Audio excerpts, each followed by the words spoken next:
दिल्ली से लगभग 600 किलोमीटर की दूरी पर स्थित कुल्लू मनाली अपनी खूबसूरती के लिए पूरे विश्व भर में मशहूर है।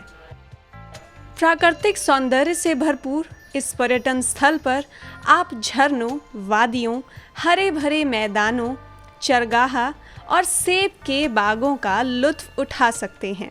अधिकतर लोग यहाँ अपनी गर्मी की छुट्टियों में आनंद उठाने जाते हैं, परंतु बहुत कम लोग जानते होंगे कि कुल्लू का इतिहास भगवान शंकर से भी जुड़ा है।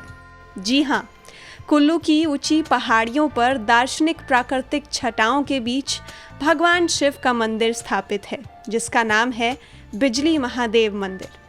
जैसा कि नाम से ही पता चलता है कि आसमान से गिरने वाली बिजली का इस मंदिर से स्थापित महादेव से कुछ खास संबंध है। यह मंदिर यहाँ घटित होने वाली अलौकिक चमत्कार के कारण जाना जाता है। बिजली महादेव मंदिर कुल्लू, हिमाचल प्रदेश में पार्वती और व्यास नदी के संगम पर माथन पर्वत की सबसे ऊंची चोटी पर स्थित है। माथन पर्वत के नीचे छोटा सा गांव बसा हुआ है, जिसका नाम मंदिर के नाम पर बिजली महादेव गांव रखा गया है। इस गांव के निवासी ही मंदिर के रखरखाव का काम देखते हैं। बिजली महादेव मंदिर की वास्तुकला में पहाड़ी शैली की झलक देखी जा सकती है, जो पारंपरिक शैली में लकड़ी से निर्मित है। मंदिर के प्रवेश द्वार पर भगवान शिव के वाहन नंदी बैल और शिव परिवार से संबंधित प्राचीन प्रतिमाएं हैं। जो लोग प्रकृति के मध्य शांति और सुकून तलाशते हैं, उनके लिए यह स्थान उच्च विकल्प है। इस मंदिर के पीछे भी एक पौराणिक कथा है। मान्यता के अनुसार बहुत समय पहले यहाँ कुलांत नाम का दैत्य रहता था।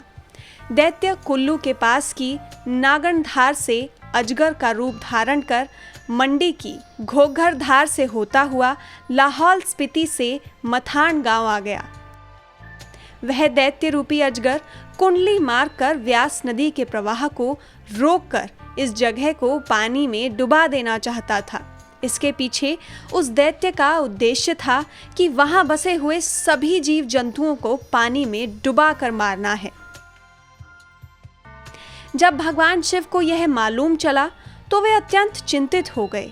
भगवान शिव सभी जीव जंतुओं को बचाना चाहते थे, इसलिए उन्होंने तरकीब लगाई और दैत्य को अपने विश्वास में ले लिया। शिवजी ने उसके कान में कहा कि उसकी पूंछ में आग लगी है। यह सुनकर कुलांत पीछे देखने के लिए जैसे ही मुड़ा, तभी भोलेनाथ ने अपने त्रिशूल से उस दैत्य के सिर पर वार कर दिया। इस वार से वह मर गया। अजगर कुलांत के मरने के उपरांत उसका शरीर विशालकाय पर्वत के रूप में तब्दील हो गया और पूरी जगह में फैल गया। ऐसा माना जाता है कि कुल्लू घाटी का बिजली महादेव से रोहतांग दर्रा और उधर मंडी के घोघरधार तक की घाटी कुलांत के शरीर से निर्मित है। धारणा तो यहाँ तक भी है कि कुल्लू जगह का नाम कुलांत के नाम से ही पड़ा है। यह तो थी पौराणिक कथा, परंतु आधुनिक युग में यह मंदिर किसी और वजह से प्रसिद्ध है। दरअसल ऐसी मान्यता है कि हर 12 साल पर इस मंदिर के शिवलिंग पर बिजली गिरती है। शिवलिंग पर बिजली गिरने से शिवलिंग चकनाचूर हो जाता है। इसके बाद वहाँ का पुजारी टुकड़े इकट्ठे करके मक्खन की मदद से जोड़ता है और फिर दोबारा स्थापित करता है। कुछ समय बाद शिवलिंग ठोस हो जाता है और अपना पुराना स्वरूप धारण कर लेता है। माना जाता है कि बिजली गिराने का आदेश स्वयं भगवान शिव ने दैत्य का वध करने के बाद भगवान इंद्र को दिया था। भगवान शिव उस नगर पर बिजली नहीं गिरने देते। सभी जीव जंतुओं को बचाकर वे सब कष्ट अपने ऊपर ले लेते हैं। वर्षों से घटित होने वाली बिजली गिरने की यह घटना किसी दैवीय चमत्कार से कम नहीं लगती है। इस घटना का वैज्ञानिक कारण भी कोई नहीं जान पाया है कि बिजली सिर्फ शिवलिंग पर ही क्यों गिरती है और आसपास कहीं नहीं गिरती है। खैर, इस घटना से संबंधित अगर कोई नई खोज होती है तो हम वो जानकारी आप सबसे ज़रूर साझा करेंगे। अभी के लिए इतना ही। मिलते हैं आपको अगली वीडियो के साथ। हर हर महादेव।